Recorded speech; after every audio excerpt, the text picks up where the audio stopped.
Irmãos amados, eu quero também deixar aqui uma palavra da parte de Deus para todos vocês que estão ligados aí com o programa, né? Eu tenho a Bíblia aberta no Antigo Testamento, livro de Deuteronômio, capítulo 32.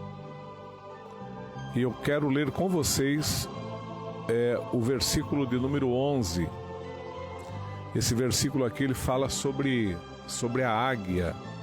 É um versículo bem interessante que fala sobre a águia. Deuteronômio capítulo 32, versículo 11.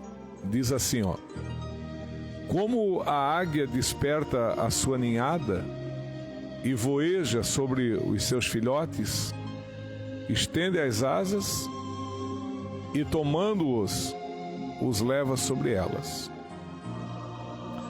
Então, eu quero, com este versículo aqui, falar um pouquinho sobre a águia. E a águia, ela nos ensina muita coisa.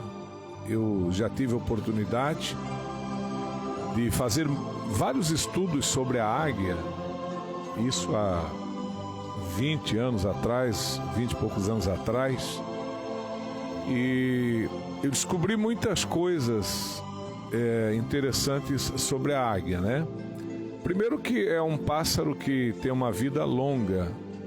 O tempo de vida de uma águia, ela é muito parecido com o tempo de vida de um ser humano. A águia vive em média 70 anos.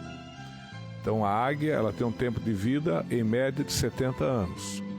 Muito bem. O que mais? Aos 40 anos, a águia ela precisa de renovação. Penas estão velhas, unhas crescidas e velhas, bico crescido e curvado, apontando para o peito. Ela precisa de uma renovação. E ela se renova.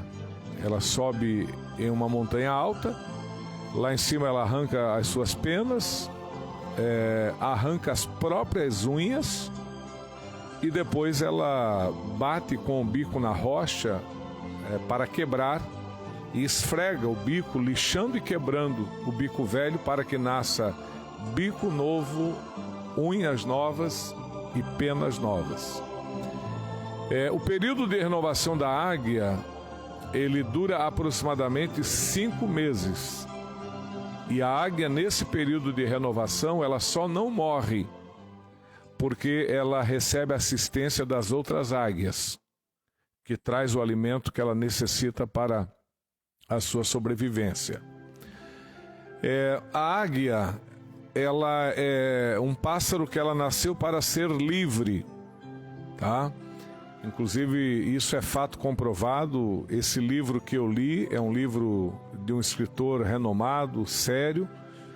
Tipo, a águia, ela não aceita ficar presa. Por exemplo, se você pega uma águia e você amarra ela, você pega a pata de uma águia, amarra ela num pé de mesa, por exemplo, a águia não aceita. O que acontece?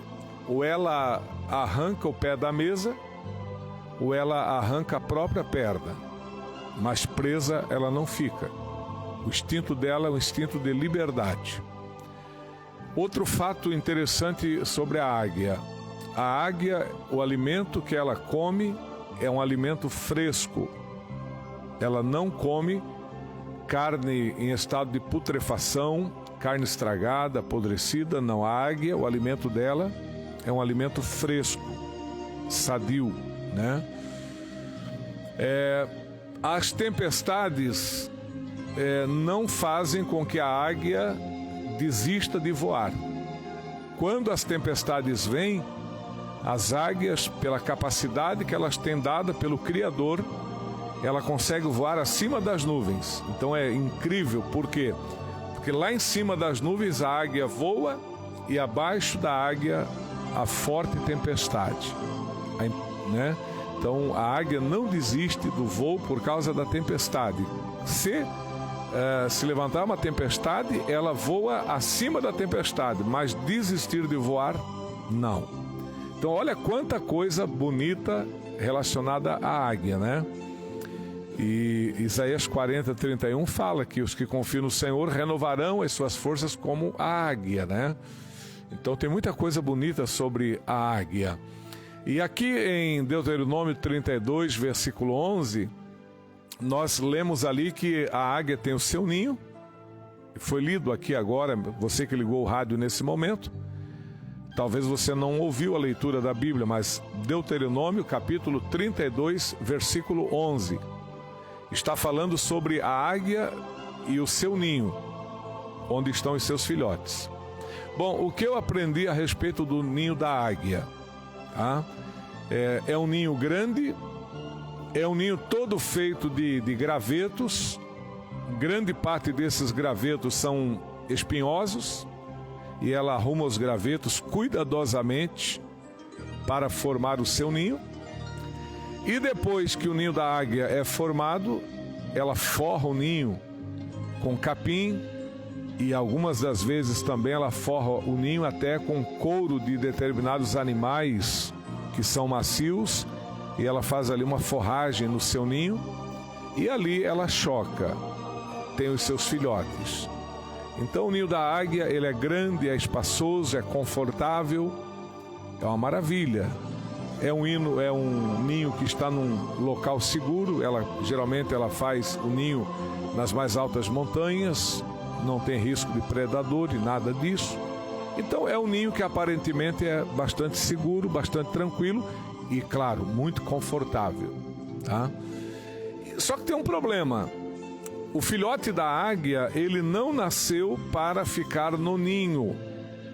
O filhote da águia nasceu para voar, para viver a vida dele. E aí o que acontece? Quando a mãe choca os filhotes, eles são pequenos, a mãe águia e o pai trazem o alimento. E o filhote da águia no ninho, ele só tem o trabalho de abrir o bico e a mãe coloca o alimento lá dentro. Eu acredito que muitos de vocês já viram como os pássaros tratam os seus filhotes, né?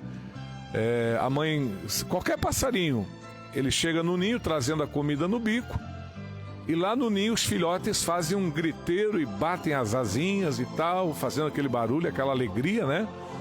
Pela comida que o pai ou a mãe está trazendo para eles. Isso me lembra a minha mãe, né? Minha mãe dizia que a alegria na casa do pobre quando chega comida.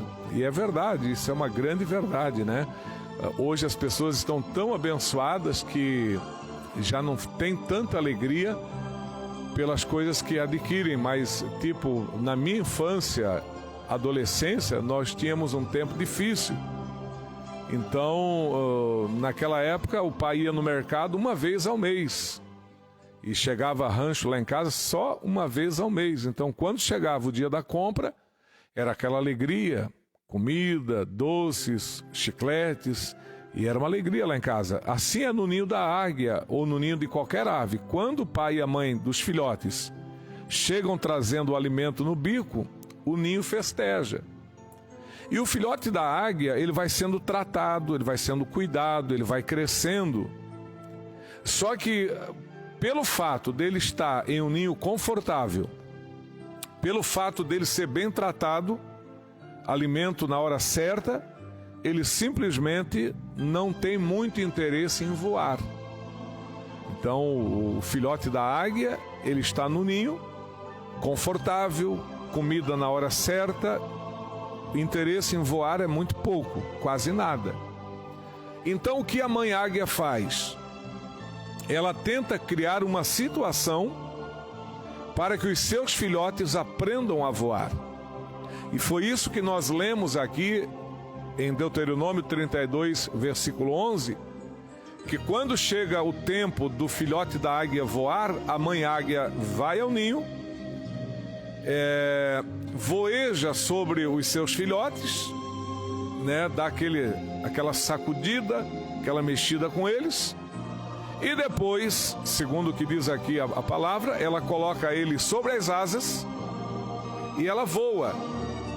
E o filhote da águia vai grudado nas asas da mãe, e a mãe sobe, vai alto, bem alto.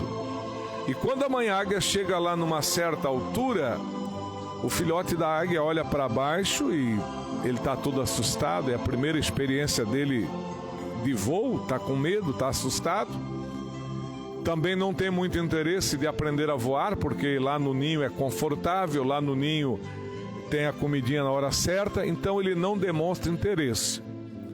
Quando ele não aprende a voar, a mãe leva de volta para o ninho, e aí a mãe, a águia, ela toma algumas atitudes que aparentemente são drásticas para o filhote. O que a mãe águia faz? Ela começa a retirar toda a parte confortável do ninho. Se tem algum couro de animal, se tem capim ali que gera o conforto no ninho, ela começa a tirar tudo aquilo que é confortável no ninho, ela tira e joga fora. E o que sobra são os gravetos, alguns com espinho, e aí o filhote da águia, ele pisa, ele se encosta na beirada do ninho e ele começa a se machucar, começa a doer o pé, começa a doer as costas, doer as asas. Por quê? Porque ela tirou todo o capim, toda a parte confortável, a mãe águia tirou fora, só ficaram os gravetos. Então, na próxima experiência de voo, o filhote da águia vai se esforçar mais. Por quê? Porque o seu ninho já não está tão confortável como era no princípio. Agora, o ninho está desconfortável, já não é bom estar dentro daquele ninho, e isso acelera o processo de aprendizagem do voo do filhote da águia. E assim, meus irmãos, trazendo também para a vida dos homens, a vida humana, muitas pessoas estão igual os filhotes de águia, no conforto de suas casas, né? Às vezes o pai e a mãe dá de tudo, né? O pai e a mãe provê o alimento, o pai e a mãe provê as roupas, provê os calçados. Às vezes o filho e a filha não trabalham, tem celulares excelentes, de boa qualidade, tem roupas da moda, móveis bons em casa. Esse filho muitas das vezes também ele não tem muito interesse de trabalhar. Por que ele não tem muito interesse de trabalhar? Porque tudo que ele precisa, ele tem, né? Casa boa, comida boa, cama boa, móveis bons, celular, internet, né? Então, para que trabalhar se o meu pai me dá tudo? Não é verdade, meus irmãos? Então, o pai e a mãe também tem que entender que o filho nasceu não para estar debaixo da tutela do pai e da mãe até a vida toda. Irmãos, tem gente que já está nos 40 anos de idade e ainda é sustentado pela mãe, pelo pai, né? Tem gente que já está com seus 40 anos de idade e é ele quem tem o cartão de recebimento da mãe e do pai, é ele quem vai receber o pagamento do pai e da mãe, é ele que administra o salário dos pais e ele trabalhar nada. Então, meu irmão e minha irmã que estão ouvindo esse programa nessa tarde, você tem que se despertar, né? Um certo jovem estava na igreja e ele já tinha uma certa idade e ele não trabalhava. E aí um dia ele querendo casar e todas as moças da igreja acabavam não querendo namoro com ele, porque ele não trabalhava, não tinha responsabilidade. E aí ele procurou o pastor e disse: pastor, o que eu preciso fazer para me casar? Porque todas as moças da igreja me rejeitam, me desprezam, nenhuma delas aceita namorar comigo. O que eu devo fazer para me casar? O pastor disse em tom de brincadeira, tá? O pastor falou em tom de brincadeira, mas era uma grande verdade. O pastor disse: olha, meu irmão, o segredo para casar é o karatê. A primeira coisa que ele pensou na cabeça dele, karatê é aquela luta, né? Os irmãos sabem, tem judô, tem karatê. O pastor disse: o segredo para casar é o karatê. Ele disse: então eu tenho que me matricular numa academia e aprender o karatê? O pastor disse: não, eu não estou falando de lutas. Eu estou falando que o segredo para casar é o karatê. É o karatê um trabalho, é o karatê um salário, é o karatê uma casa, é o karatê condição de sustentar uma moça, é o karatê independência financeira. Aí o pastor foi rasgando o verbo mostrando que o segredo para o casamento é o cara ter. Então, vamos receber essa palavra para nós aqui nessa tarde, meus irmãos, né? Você que está pensando em casar, case, é bíblico, né? Paulo diz na 1 de Coríntios capítulo 7, esse capítulo 7 ele trata sobre casamento. Você que tem alguma dúvida a respeito do casamento, leia 1 de Coríntios capítulo 7, onde Paulo traz ali um capítulo inteiro sobre o casamento. Tem muitas respostas ali extraordinárias a respeito do casamento. E quando Paulo começa a escrever a primeira carta de Coríntios capítulo 7, a primeira coisa que Paulo menciona é o seguinte: bom seria que o homem não tocasse em mulher. Isso é Paulo quem fala. Paulo diz: bom seria que o homem não tocasse em mulher. Essa é a palavra de Deus, irmãos, hein? Que coisa tremenda, né? Vou ler aqui para os irmãos. Bom seria que o homem não tocasse em mulher. 1 de Coríntios 7. Verso 2. Digo que por causa da prostituição, cada homem tenha a sua esposa e cada mulher tenha o seu próprio marido. Então, a princípio, Paulo diz: olha, irmãos, o bom é que o homem não tocasse em mulher. Mas por causa da prostituição, cada um tenha a sua mulher e cada uma tenha o seu marido. Então, é um conselho de Deus. Casou, meu irmão, tem que ter a responsabilidade, né? E aqui nesse capítulo 7, Paulo fala muita coisa bonita sobre o casamento. Olha, irmãos, o povo cristão, se examinasse as Escrituras, o povo cristão que frequenta a igreja, se colocasse em prática tudo aquilo que é pregado, tudo aquilo que é ensinado na igreja através da santa palavra de Deus, certamente não teríamos tantos divórcios, não teríamos tanta briga entre casais, não teríamos, irmãos, tantas crianças abandonadas, porque às vezes o rapaz acaba engravidando a moça e não assume a criança, abandona a mãe com a criança, e às vezes a mãe procura o direito, claro, tem que procurar mesmo, aí fica recebendo uma pensão, paga a pensão, mas não dá amor, não dá atenção, não dá cuidados, zelo emocional para a criança. Então isso é tudo muito ruim, sabe, meus irmãos? Quantas crianças, né, ou às vezes criadas só pela mãe, ou às vezes criadas só pelo pai, porque os progenitores que geram a criança não se entendem, se separam, e aí às vezes o filho fica com a mãe, às vezes o filho fica com o pai, e fica aquela separação entre os casais e as crianças sofrendo. E como sofrem, né? E a gente sabe, irmão, a importância da figura paterna e da figura materna na vida de uma criança, tá? O que eu vou falar agora, irmãos, é tão difícil hoje em dia que dá processo, dá cadeia, não tem fiança, não tem nada. Hoje em dia está difícil pregar a palavra de Deus, né?